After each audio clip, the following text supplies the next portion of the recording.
espérer davantage d'éclaircies. Très belle soirée à tous sur France 3.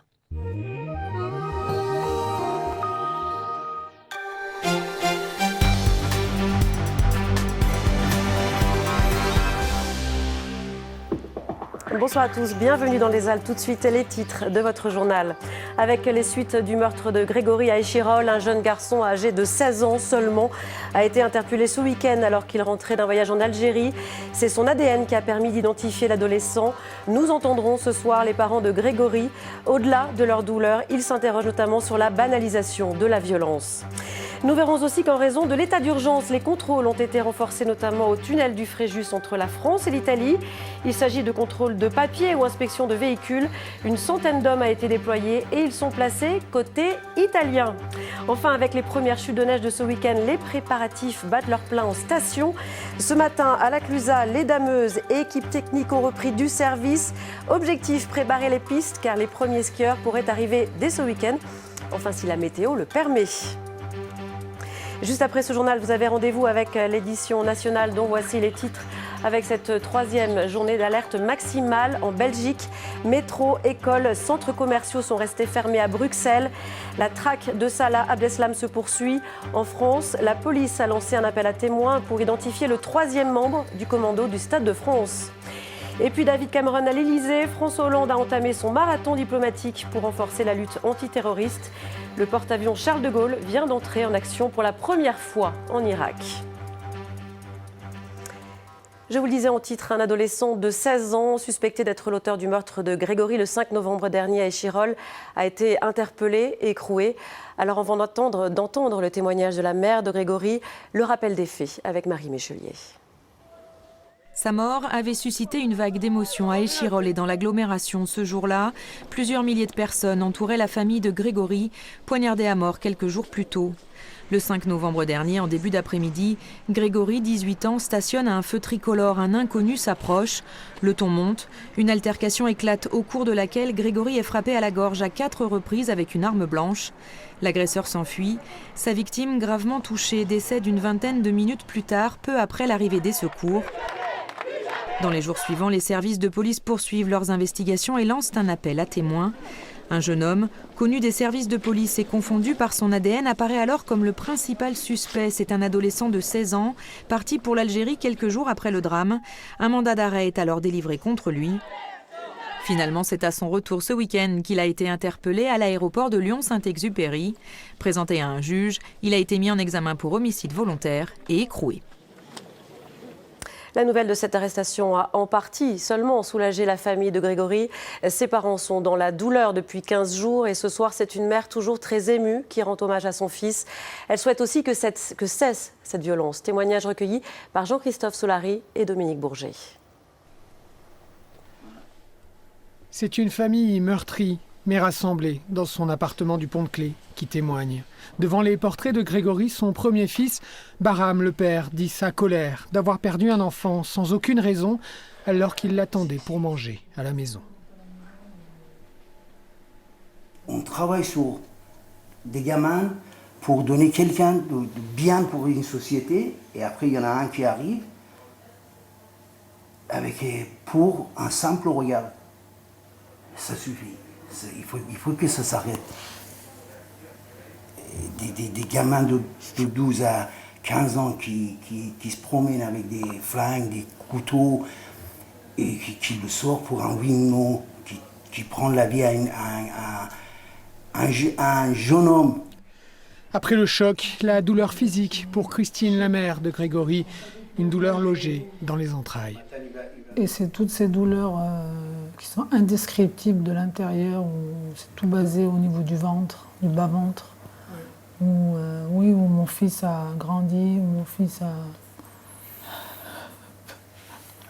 est né. Alors, entre deux vagues d'un chagrin sans fin, la mère de Grégory appelle à une prise de conscience collective et politique pour une plus grande prise en charge des jeunes à la dérive avant qu'ils ne commettent l'irréparable. C'est pas que pour mon fils, c'est même par rapport à ce qui se passe à côté. C'est qu'il faut multiplier la prévention, c'est qu'il faut être au plus près des gens pour les aider et pour plus que ça arrive. Je sais pas. Oui, les politiques, ils doivent se bouger, changer leur manière de faire pour que ça n'arrive plus, pour qu'on puisse vivre sereinement et tranquillement. Ce qui permet encore aux parents de Grégory d'espérer, c'est leur second fils, Alexis, 17 ans, qui tient bon. Et c'est aussi les milliers de personnes rassemblées lors de la Marche Blanche, des personnes que Grégory avait émues, applaudi et aimé. Depuis l'instauration de l'état d'urgence, le contrôle aux frontières a été rétabli. Exemple à l'un des principaux points d'entrée des Alpes du Nord, le tunnel routier du Fréjus, à la frontière franco-italienne. Avec une particularité, la police française intervient côté italien. Xavier Schmitt, Yves-Marie Glo. Une file inhabituelle de voitures. Après des années de libre circulation, c'est le retour des contrôles à la frontière franco-italienne. Une frontière qui se trouve au milieu du tunnel du Fréjus. Alors la police française opère en Italie. Le préfet est venu en personne superviser le dispositif. Il est prévu par un accord bilatéral. Un accord de 1963 permet à l'un ou l'autre des pays d'opérer des contrôles à l'entrée à ses frontières, mais sur le territoire de l'autre pays. Les médias ont été conviés pour l'occasion. Mais les autorités l'affirment, ce n'est pas une opération de communication. Une centaine de policiers se relaient 24 heures sur 24 pour filtrer les véhicules qui entrent en France, avec deux priorités. La première, s'assurer que les gens peuvent juridiquement rentrer sur le territoire français, qui satisfont aux conditions prévues par les textes européens. Et la deuxième, c'est de s'assurer que les personnes, même si elles satisfont aux conditions d'entrée sur notre territoire, ne représentent pas un trouble pour l'ordre public. Et donc, si on n'a pas des gens qui seraient des soutiens terroristes ou autres. De son côté, l'Italie n'a pas rétabli le contrôle à ses frontières de l'espace Schengen. Mais ses policiers viennent ponctuellement épauler leurs homologues français. Nous avons renforcé les frontières pour collaborer, pour la collaboration avec les Français. Nous avons les contrôles avec les Français, toujours, tous les jours, avec l'échange des informations et des contrôles. Les contrôles vont perdurer avec l'état d'urgence au tunnel du Fréjus, l'un des premiers points de passage frontalier des Alpes. EDF, reconnu coupable mais dispensé de peine, c'était à l'automne 2014, après des poursuites engagées par le réseau Sortir du nucléaire. RSN qui dénonçait des insuffisances dans la sécurité du site Superphénix, toujours en cours de démantèlement à Crémalville. L'affaire a été réexaminée aujourd'hui par la Cour d'appel de Grenoble. Aurélie Massé, Vincent Abran. Une culpabilité reconnue, mais aucune sanction à l'égard d'EDF. C'est ce jugement rendu il y a un an que ces militants antinucléaires contestent devant la Cour d'appel. Pour eux, dans cette affaire révélatrice de failles de sécurité sur le site Superphénix, l'impunité a triomphé. Nous réclamons donc que EDF soit sanctionné à hauteur, si possible, de l'infraction de la mise en danger d'autrui qui a été faite, afin que le message qui soit donné ne soit pas vous pouvez continuer à ne pas appliquer les règles de sécurité, ce n'est pas grave. L'infraction en question remonte à avril 2012. L'autorité de sûreté nucléaire organise à Crémalville une simulation d'incendie qui met en lumière des problèmes de réactivité. L'ASN met en demeure EDF d'améliorer la situation. Mais en 2013, un nouveau contrôle inopiné démontre que tout n'est pas réglé. L'agent de la société de gardiennage n'aurait pas été en mesure de fournir les plans du site aux secours arrivant sur les lieux. La sous-traitance en matière nucléaire, c'est un risque effectivement de dilution. EDF parlait de cascade de formation dont elle a mis fin. À force de dire à quelqu'un qu'il faut dire à quelqu'un qu'il faut dire à quelqu'un, on finit par avoir une sorte de téléphone arabe où on ne sait plus de quoi on parle. Et cet agent de 24 ans, franchement, je crois qu'il ne savait plus de quoi on parlait. Aucune déclaration d'EDF, mais devant la Cour, le groupe est resté sur sa ligne, estimant que l'infraction n'était pas caractérisée d'un point de vue pénal. Le fournisseur d'énergie, qui a aussi déclaré que l'exercice mené ce jour-là par l'ASN n'était pas réaliste, une remarque qui a fait bondir l'autorité de sûreté nucléaire. Oui, ce qu'on a simulé peut arriver, et je pense que l'origine de ces campagnes d'inspection après Fukushima, c'était de montrer qu'on n'est jamais à l'abri d'un accident et que donc il faut s'y préparer le mieux possible. L'autorité de sûreté n'est pas non plus là pour piéger EDF et donc elle fait ses contrôles le plus représentatif possible d'une situation qui pourrait arriver. Le ministère public a dressé un tableau accablant pour EDF et requis une peine d'amende de 20 000 € à son encontre. Le jugement a été mis en délibéré au 11 janvier. Embaucher des jeunes apprentis, ça se fait déjà beaucoup dans le secteur privé, c'est nettement plus rare dans le secteur public. Et pourtant, ce matin, le rectorat de Grenoble a officialisé le recrutement de 56 apprentis. Ils travailleront en alternance dans différents établissements scolaires ou même directement au rectorat. Les détails avec Florine Eba et Cédric Picot. Au rectorat, ils ont tous signé leur contrat avec conviction. Ils ont entre 16 et 25 ans. L'apprentissage, c'était leur choix. Ils ont commencé en septembre dans un secteur assez inhabituel, l'éducation nationale, une véritable nouveauté dans cette branche de la fonction publique. C'est vrai que ça a été un vrai changement culturel, je dirais, mais pour l'ensemble de la fonction publique et aussi tout spécialement pour le ministère de l'Éducation nationale, puisqu'on s'est adapté à cette demande, mais on a vraiment vu l'aspect qualitatif et puis aussi l'intérêt de montrer nos différents métiers, les métiers qui sont les nôtres en interne. Donc si vous voulez vous passer au rectorat, on vous fera un duplicata. Solène n'a que 17 ans. Elle est parmi les plus jeunes des 56 contrats d'apprentissage signés cette année dans l'académie. Sa formation, un bac pro, accueil, relations clients et usagers, qu'elle met en pratique tous les 15 jours au rectorat pour une durée de 2 ans. Elle est dégourdie, elle est désireuse de comprendre et de nous aider au mieux quand elle peut nous aider. Donc elle fait vraiment partie de l'équipe. Ah, pour nous, enfin moi, en tout cas, il faut qu'on la considère comme une collègue de travail. Les apprentis ne sont pas stagiaires. Ils sont donc rémunérés entre 50% et 90% du SMIC selon leur niveau. Au service informatique, Steve, 20 ans, prépare un BTS. Il travaille en binôme avec Sébastien, une semaine sur 2. C'est directement la réalité du travail, quoi. Je veux dire, dans 2 ans, quand j'aurai fini mon diplôme, ça sera ma réalité. Voilà. L'objectif, assurer une formation diplômante de qualité pour à terme une meilleure insertion sur le marché du travail, que ce soit vers le domaine public ou le secteur privé.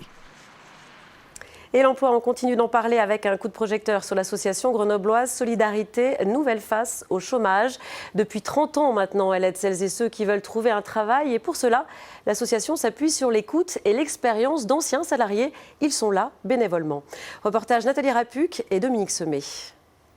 Alors là, c'était une annonce de technico-commercial pour du matériel destiné aux agriculteurs. Marc est auto-entrepreneur dans la rénovation en bâtiment, mais il a du mal à garder la tête hors de l'eau. Après avoir travaillé dans l'agriculture pendant 10 ans, puis le commerce, mais aussi dans le tourisme, il souhaite retrouver une activité salariée. En tant que chef d'entreprise, il ne peut pas s'adresser à Pôle emploi. Alors il s'est tourné vers l'association Solidarité Nouvelle Face au chômage. Et puis une plus récente, leur soutien me permet de mettre le doigt là où enfin c'est pas que ça fait mal, mais où on sent qu'il y a des points faibles. Donc pour progresser et puis avancer. Parce que à 55 ans, c'est pas facile. Claude et Jacqueline sont bénévoles au sein de l'association. Anciens consultants en informatique et fonctionnaires retraités, ils sont avant tout là pour écouter Marc. Il n'y en a pas. Un regard extérieur, c'est important. Et en l'occurrence, le fait d'accompagner en binôme, il y a 2 regards extérieurs, ce qui est très, très important. On n'a pas d'idée préétablie sur ce que Marc va faire quand il aura trouvé du travail. On ne sait pas. C'est lui qui est maître du jeu. De mon entreprise, non. Après 3 entretiens, les choses commencent à se préciser en ce qui concerne le secteur dans lequel Marc va se diriger. De participer avec SNC à mes projets, ça m'aide aussi à réfléchir, à prendre du recul et à réfléchir sur des projets auxquels je ne pensais peut-être pas au départ. Chaque mois, les 22 bénévoles se retrouvent pour échanger sur les entretiens de chaque binôme avec les personnes accompagnées. L'objectif de l'association, apporter un soutien humain aux personnes qui les contactent en complément de Pôle emploi. On essaye aussi d'être à l'écoute de tout ce qu'ils ne peuvent pas dire à une institution qui est là pour ça, Pôle emploi, mais qui a en même temps une fonction de contrôle. Donc nous, on se situe dans un truc où ils peuvent vider leur sac. Noémie est architecte urbaniste. Au bout de 6 mois de recherche d'emploi, son enthousiasme avait disparu. Dans d'autres entretiens que j'avais eus au préalable avant de les avoir rencontrés, je pense que j'étais dans une posture où j'étais moins confiante. Et Donc c'est en ça qu'ils m'ont fait, qu'ils ont été extrêmement utiles, c'est redonner de la confiance et montrer du coup quelqu'un de très volontaire lors de l'entretien. Comme Noémie l'an passé, 44 personnes ont retrouvé un emploi en Isère après avoir été accompagnées par l'association Solidarité Nouvelle face au chômage. Cette information à lire sur notre site internet alpes.france3.fr. Le célèbre chef au Savoyard Marc Vera est suspecté d'infraction à l'environnement. Il devra s'expliquer devant la justice ce vendredi.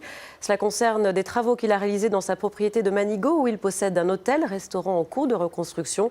Article complet à lire sur notre site alpes.france3.fr.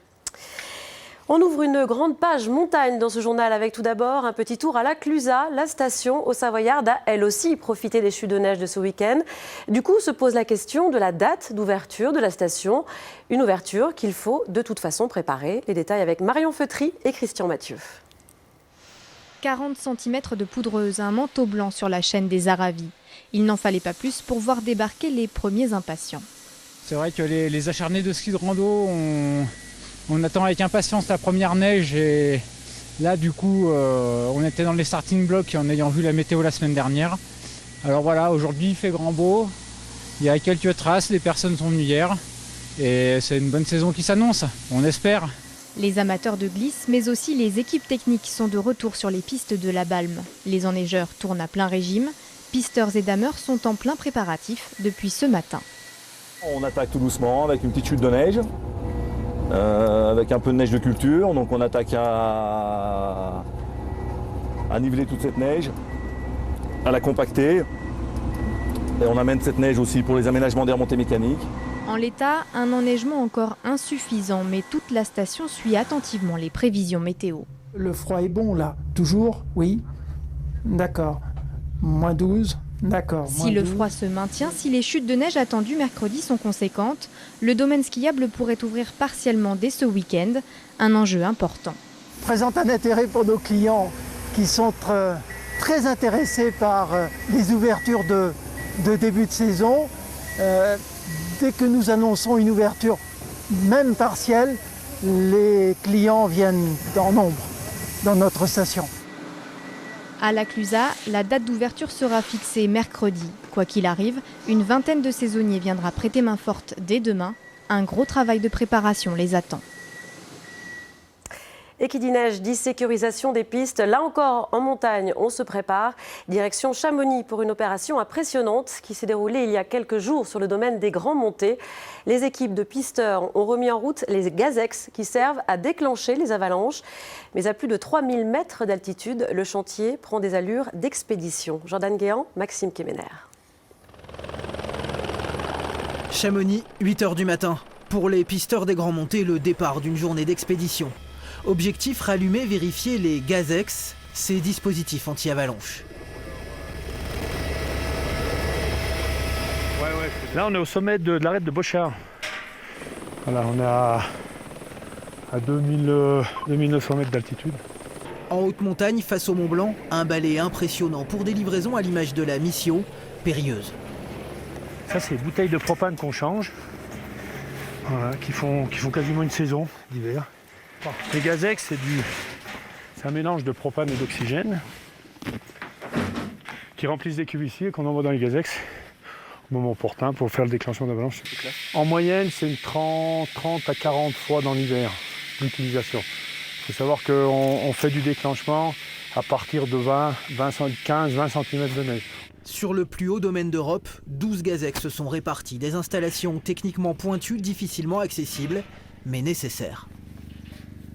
Voilà, c'est un peu compliqué en altitude parce qu'on a de l'oxygène, on a des branchements, on a des chutes de pierre qui peuvent couper les tuyaux, on a les batteries qui peuvent se décharger. Et c'est compliqué parce que si on n'a pas ce Gazex là, on ne peut pas déclencher la pente là. Et cette pente, on ne peut pas ouvrir tant qu'on n'a pas déclenché. Dis-moi, est-ce que tu peux faire un test de tir sur Bochard, s'il te plaît ? Car ici, plus qu'ailleurs, la sécurité est une priorité. Maîtriser la haute altitude, ses dangers, voilà la mission des hommes des Grands Montées, des pisteurs à part. Il y a le côté haute montagne qui est primordial ici. Et on a besoin des gens avec une connaissance, avec une approche montagne, haute montagne. Ainsi, chaque hiver, des milliers de skieurs viennent ici, le long du glacier près des Séracs, sur les pistes ou en freeride, tous prêts à dévaler les 2000 mètres de dénivelé des Grands Montées. Un peu partout, donc on l'a vu, on se prépare. Les stations de ski sont dans les starting blocks. Certaines ont d'ailleurs engagé des travaux importants pour implanter de nouvelles remontées ou créer de nouvelles pistes. Les travaux d'avant-saison, c'est un sujet sur lequel nous reviendrons toute cette semaine à travers notre série qui débute avec ce premier épisode. Ça se passe aux Deux-Alpes avec le reportage de Denis Vigneault-Duguet et Jean-Pierre Rivet. Dernier coup de pelle et dernier tour de roue au-dessus de la station des Deux-Alpes pour ce qui représente sans doute l'un des plus gros chantiers jamais initiés sur un domaine skiable. La construction d'une piste bleue qui permettra aux skieurs d'évoluer entre 3600 et 1600 mètres par des tracés faciles présentant un dénivelé de 2000 mètres et offrant surtout un retour station totalement sécurisé. Débuté en 2014 après la période de nidification du tétralyre, le chantier a dû respecter des contraintes environnementales très strictes. Et on a vraiment souhaité avoir une intégration paysagère la meilleure possible dans ce projet pour qu'à terme en fait, la piste disparaisse totalement, qu'on ne voit plus qu'il y ait eu de terrassement, en fait redonner à la nature une piste comme si elle l'avait tracée elle-même. Nous avons aussi planté donc, sur 2 ans 12 000 arbres. Donc, les 12 000 arbres ont été plantés par les équipes de Deux-Alpes Loisirs et on a mis je dirais, des moyens de protection naturelle en amont de ces arbres pour pas qu'ils soient détruits par des petites coulées de neige. Dès que les arbres auront atteint un certain âge, une certaine taille, et ben, les tripodes normalement seront usés par le temps, seront pourris et ils disparaîtront naturellement. Un budget de 10 millions d'euros, plus de 500 000 mètres cubes de terre déplacés et au final, une piste bleue particulièrement sûre et confortable qui constitue surtout un nouvel atout de promotion touristique. La nouveauté, c'est ce qui fait venir les gens. De plus en plus, les clients cherchent à connaître des endroits différents. Ils sont pas fidèles à une station toute leur vie, donc ils vont d'un endroit à un autre. Et quand il y a quelque chose de nouveau, ils ont envie de le tester, de voir si ça leur convient. La piste bleue, c'est vraiment quelque chose d'exceptionnel. C'est quand même un des plus gros chantiers, voire le plus gros chantier qui a été fait en piste en France. Et oui, c'est un axe de promotion très important. Face au va-et-vient incessant des engins sur le domaine skiable, c'est le calme qui domine dans la station aux rues désertes et aux magasins vides.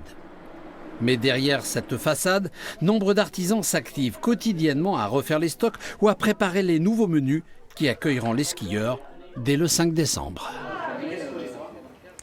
Les éditions Guérin fêtent leurs 20 ans. Installées à Chamonix, elles se sont fait connaître pour leur livre à couverture rouge consacré à la montagne et aux montagnards. Présentation avec Françoise Gay et Dominique Semet. Au pied des aiguilles de Chamonix, une vitrine rouge et blanche. Bienvenue chez les éditions Guérin.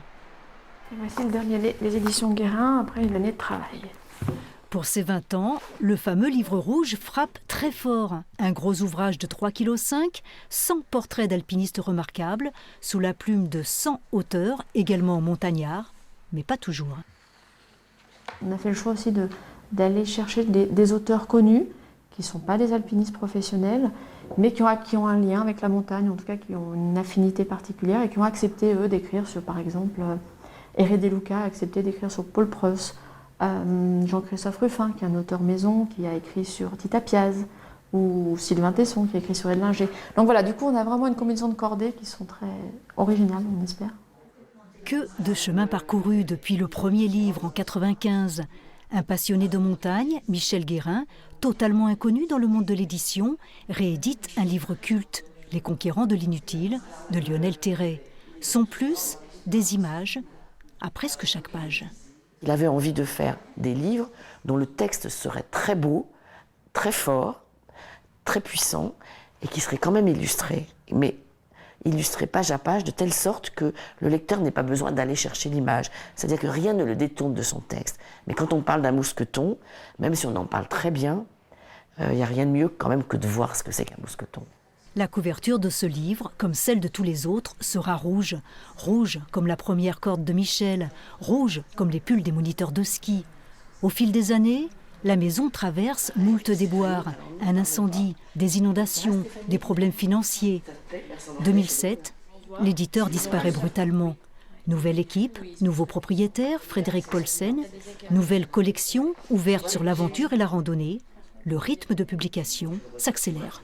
Au plus, Michel faisait 2 textes et images par an. Et maintenant, on arrive, pour Guérin, on fait 4 textes et images dans une année. 20 bougies et peut-être un défi pour les prochaines années. Dénicher le texte qui battra le succès historique d'Immortelles Randonnées, le chemin de Compostelle revisité par l'académicien Jean-Christophe Ruffin, 350 000 ventes en quelques mois. Avant de refermer ce journal, je vous rappelle l'une des principales informations avec l'arrestation du suspect du meurtre du jeune Grégory, poignardé à Échirolles en Isère le 5 novembre dernier. Il s'agit d'un adolescent de 16 ans. Et ce soir, vous l'avez entendu, les parents de Grégory lancent un appel pour que cesse toute violence. C'est la fin de ce journal. L'actualité continue sur le site alpes.france3.fr. Tout de suite, la météo puis l'édition nationale.